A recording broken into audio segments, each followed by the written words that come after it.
bekhuluma nezitha zabo yebo esangweni. ngicela ningibheke lana lophisa omncane indoda kuthiwa ayikujabha amagcwele abantwana ekhaya iyobe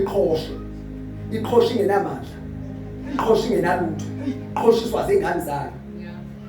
iqhosha ingakhile iqhosha ingenayinkomo iqhosha ingenamuzi iqhoshiswa zengane kuthiwa iyoba ibuka ama-enemies iqhoshe ngoba abantu abanjengomcinisho lesandleni seqhawe shuthi indoda yona nto egwaza ngayo noma ngangaba nazo inkomo nazi intombi zami ziyakhula isho kusahloso wentombazana noma ngangaba nayinkomo intombi zami ziyakhula ithi noma bethu umuzi wami awakhiwe insizwa zami ziyakhula imikhoshe ibuka isitha indoda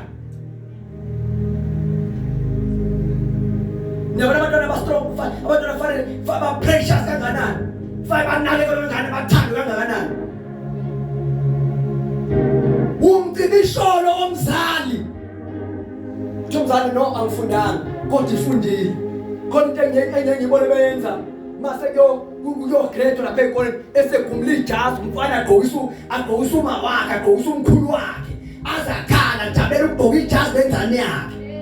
athi angigqokanga kodwa ingane yami ilethile sengigqokile ngoba abantwana abanjengomcibisholo esandleni